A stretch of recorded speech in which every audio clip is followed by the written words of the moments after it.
आज आपण वयाच्या 30 नंतर तरुण त्वचेसाठी कोलेजन तयार करणारे 10 पोषक पदार्थ बघणार आहोत. हां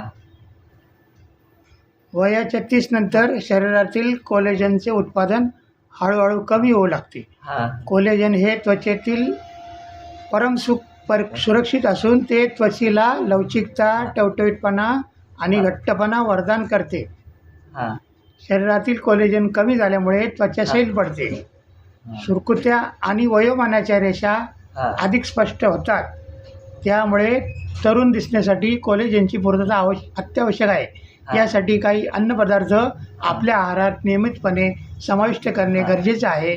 या अन्नपदार्थामध्ये पोषक तत्व असून ते कोलेजन उत्पादनास चालना देतात. हां कोथिंबीर आणि पालेभाज्या.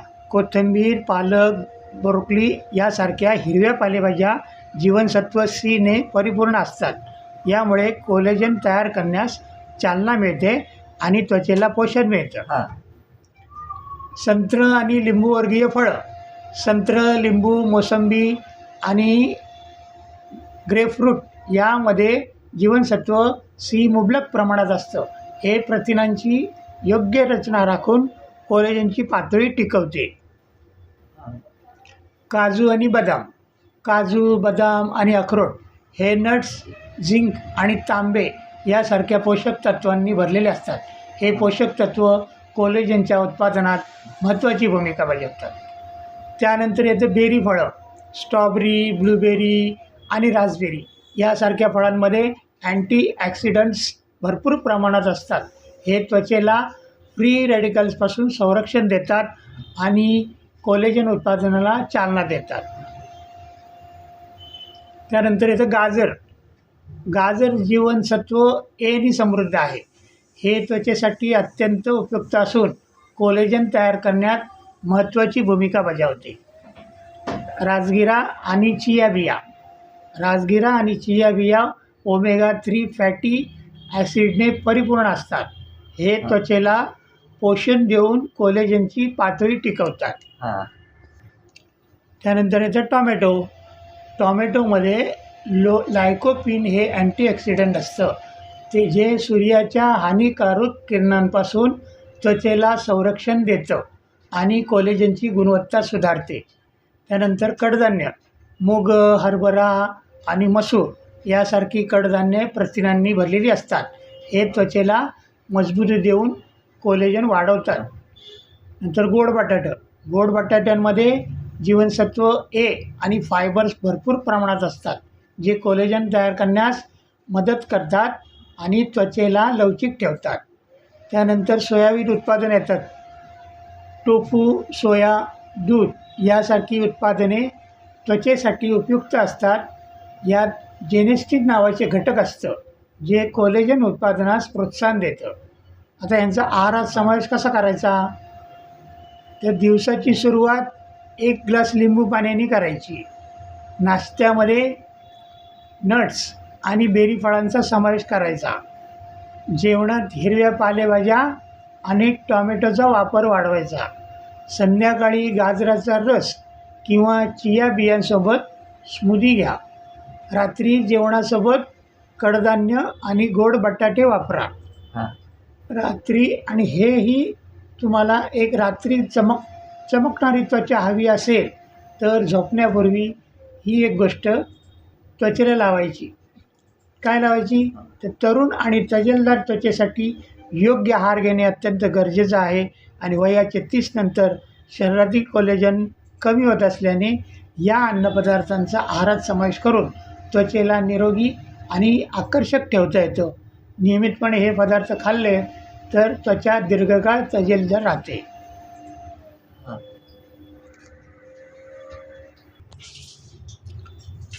सध्याच्या जीवनात शारीरिक हालचालांचा अभाव आणि असंतुलित आहारामुळे हातांवर आणि पायांवर अतिरिक्त चरबी जमा होते. त्यामुळे शरीराचा लूक खराब होतो आणि आत्मविश्वास कमी होतो. जर तुम्ही देखील हातांवरील लटकलेली चरबी कमी करून सोडून हात आणि पाय मिळवण्याचा विचार करत असाल तर 5 प्रभावी व्यायाम दिले ते नियमित केल्यास तुमचं उद्दिष्ट साध्य होईल. ते कोणते कोणते? तर एक आहे पुशअप्स. पुशअप्स हा सर्वात प्रभावी व्यायाम मानला जातो, जो हातांची चरबी कमी करण्यास मदत करतो. यामुळे बायसेप्स आणि खांद्यावरील स्नायू मजबूत होतात. कसं करायचं? हां. तर पोट जमिनीला लागून झोपायचं आणि हात खांद्याच्या रुंदी इतके पसरायचे. शरीर सरळ रेषेत ठेवायचं आणि हळूहळू खाली झुकवायचं. परत हां. वरती हा प्रकार 10-15 वेळा करायचा 3 सेटमध्ये. त्यानंतर डिप्स. डिप्स व्यायाम विशेषतः ट्रायसेप्ससाठी उपयुक्त आहे, जो हातांच्या मागच्या बाजूच्या चरबीवर काम करतो. ते कसं करायचा? एका खुर्चीवर किंवा बेंचवर बसायचं आणि दोन्ही हात मागे टेकवायचे, पाय सरळ ठेवायचे आणि हळूहळू शरीर खाली सोडायचं, पुन्हा वर यायचं. असं 10-12 वेळाला 3 वेळा करायचं. त्यानंतर येतं प्लँक. प्लँक व्यायाम फक्त पोटांसाठी नव्हे तर हातांच्या चरबीसाठीही प्रभावी आहे. यामुळे हात, खांदे आणि पाठीच्या स्नायूंना ताण मिळतो. तर कसा करायचा तो? तर पोटावर झोपायचं आणि कोपरांवर वजन देऊन शरीर वर उचलायचं. शरीर सरळ रेषेत ठेवायचं आणि कमीत कमी 30 सेकंद तसंच ठेवायचं. हळूहळू वेळ वाढवत 1 मिनिटांपर्यंत यायचं. त्यानंतर येतं स्क्वॅट्स. स्क्वॅट्स हा पायांच्या स्नायूंसाठी उत्तम व्यायाम आहे. यामुळे पायांवरील अतिरिक्त चरबी कमी होते आणि स्नायू मजबूत होतात. ते कसं करायचं? तर उभं राहून पाय खांद्याच्या रुंदी इतके पसरवायचे, गुडघे वाकवून खुर्चीत बसण्यासारखा प्रकार करायचा, हळूहळू सरळ उभं राहायचं. हा प्रकार 15-20 वेळा 3 सेटमध्ये करायचा. त्यानंतर येतं आर्म सर्कल्स. आर्म सर्कल्स हा सोपा आणि प्रभावी व्यायाम आहे, जो हातांच्या चरबीसाठी उपयुक्त आहे. तो उभं राहून दोन्ही हात बाजूला सरळ करायचे, हातांनी 10 वेळा छोटा गोलाकार हालचाली करायच्या, नंतर उलट दिशेने 10 वेळा करायचं. तर व्यायाम करताना काही गोष्टी लक्षात ठेवायच्या, की व्यायाम सुरू करण्यापूर्वी स्ट्रेचिंग करून शरीर तयार करायचं. दररोज किमान 30 मिनटं व्यायामासाठी वेळ द्यायचा. पुरेसं पाणी, प्राशन आणि संतुलित आहार घ्यायचा.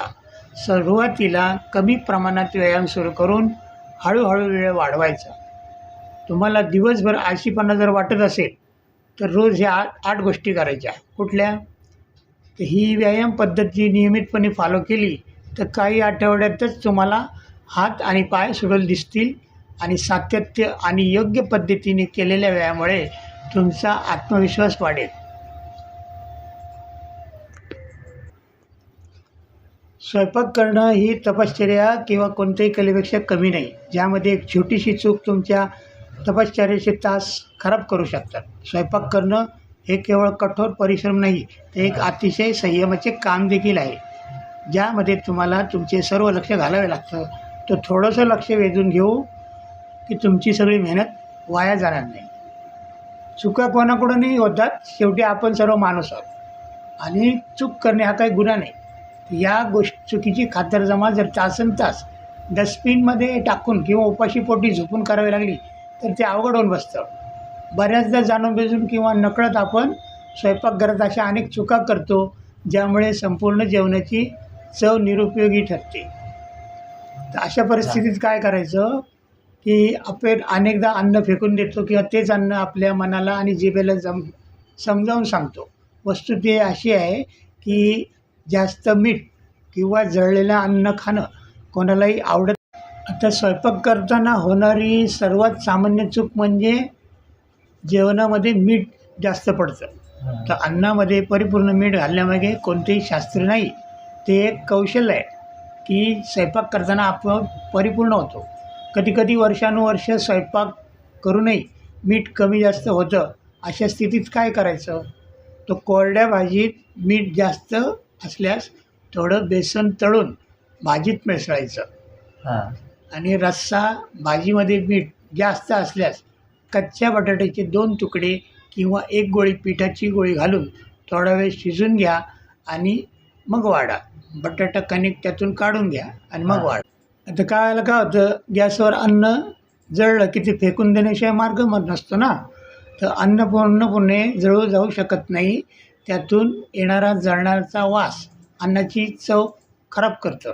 तर अन्नातून जळालेला वास दूर करण्यासाठी सर्वप्रथम जळलेला भाग वेगळा करायचा.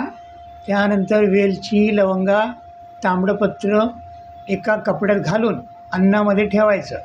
असं केल्याने तो जळल्याचा जो वास आहे ते शोषून घेतं आणि अन्नाला चांगला सुगंध येतो. आणि मग थोडीशी वेलचीची पावडर घालून ते वापरू शकता. हां. जेवणात जर मिरची जास्त असेल तर ती खाणं कठीण होतं ना, आणि आरोग्यासाठीही चांगलं नसतं. तर जेवणातील चटपटीतपणा कमी करण्यासाठी त्यात थोडं दही किंवा मलई घाला. त्यामुळे जेवणाची चव वाढेल आणि तिखटपणा कमी होईल. आता तांदूळ शिजवताना त्यात पाणी गेलं तर काय करायचं? तर तांदूळ शिजल्यानंतरही त्यात पाणी राहिल्यास कुकरचे झाकण उघडून गरम तव्यावर ठेवायचं. अशा प्रकारे तव्याच्या उष्णतेमुळे अतिरिक्त पाणी सुकतं आणि तांदूळ जळत नाही. याशिवाय भातावर 1-2 ब्रेडचे तुकडे देखील ठेवू शकता. थोड्या वेळाने ब्रेड सर्व पाणी शोषून घेतं. आता भाज्यांमध्ये कधी आंबटपणा लागतो, तर त्यामुळे टॉमॅटोमुळं भाज्या जास्त आंबट होतात. हे आपल्याला भाजी शिजल्यावरच कळतं. तर अशा स्थितीत भाजीमध्ये थोडी साखर घालायची, म्हणजे आंबटपणा संतुलित होईल. किंवा थोडं दूध आणि मलई पण घालू शकता. आता बर्गर ही गोष्ट अशी आहे की जी लहानांपासून मोठ्यांपर्यंत सर्वांना आवडतं. तर मुले अनेकदा काय करतात, बाहेर जाऊन बर्गर खाण्याचा हट्ट करतात. तर बर्गरची गणना बऱ्याचदा जंक फूडच्या श्रेणीत केली जातं. हा केवळ गैरसमज आहे. खरं तर बर्गर हे संपूर्ण जेवण आहे, ज्यामध्ये कार्बोहायड्रेट, फायबर, फॅट आणि प्रोटीन सर्व काही असतं. तर थोडं लक्ष देऊन बनवलं तर अतिशय आरोग्यदायी पद्धतीने बनवता येईल. बऱ्याच लोकांचा असा विश्वास आहे की शाकाहारी लोकांसाठी बर्गरचे अनेक पर्याय नाहीत, ज्यामुळे व्हेज बर्गर खूप कंटाळवाणे होतात. पण शाकाहारी लोकांमध्ये सर्वात लोकप्रिय असलेल्या आलू टिक्की बर्गर योग्य रेसिपीने बनवलं तर खूप चविष्ट होऊ शकते आणि परफेक्ट होऊ शकतं. तर आलू टिक्की बर्गर बनवायची रेसिपी मी सांगतो तशी करा. त्यासाठी साहित्य काय घ्यायचं? बर्गर बन 2 घ्यायचे. कोशिंबिरीसाठी वापरण्यात येणारा एक पालावत्या झाडाचं पानं 4-5, टॉमॅटो केचप 2 चमचे, लोणी 1 टीस्पून, चीज स्लाईस 2, कांद्याचे तुकडे 4 किंवा 5 आणि टोमॅटोचे तुकडे 4 किंवा 5. आणखीन उकडलेले बटाटे 2, बारीक चिरलेला कांदा 2 टीस्पून आणि बारीक चिरलेलं गाजर 1 टीस्पून, स्वीट कॉर्न 2 टीस्पून, बारीक चिरलेली सोयाबीन 1 टीस्पून, मटार 1 टीस्पून, बारीक चिरलेली सिमला मिरची 2 टीस्पून आणि cornflour 1 teaspoon, bread crumbs coat करण्यासाठी आणि काळी मिरी पावडर 1 टीस्पून, मीठ चवीनुसार थोडं आणि तेल तळण्यासाठी. आता ते कसं करायचं ते सांगतो. उकडलेले बटाटे स्मॅश करायचे. आता सर्व चिरलेल्या भाज्या, मीठ, मिरपूड आणि कॉर्नफ्लोअर घालून चांगलं मिक्स करायचं. हे हेल्थी बनवण्यासाठी या टिक्कीमध्ये किसलेले बीटरूट, ब्रोकली आणि फ्लावर देखील घालू शकतो आपण. तर भाजी आवडत नसेल तर भाजीशिवाय बनवू शकतो. जर आपल्याकडे कॉर्नफ्लोअर नसेल तर तुम्ही त्यात रिफाईंड पीठही घालू शकता. ही टिक्की बनवण्यासाठी कॉर्नफ्लोअर घातला जातो. जर टिक्की मिश्रण खूप ओले वाटत असेल तर तुम्ही कॉर्नफ्लोअरचे प्रमाण वाढवू शकता. आता थोडंसं मिश्रण हातात घ्या आणि टिक्कीचा आकार द्या आणि ब्रेड क्रम्समध्ये गुंडाळा.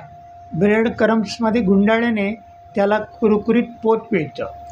ब्रेडचे तुकडे करणे, शिळ्या ब्रेडचे तुकडे करणे आणि मिक्सरमध्ये बारीक करणे खूप सोपे आहे.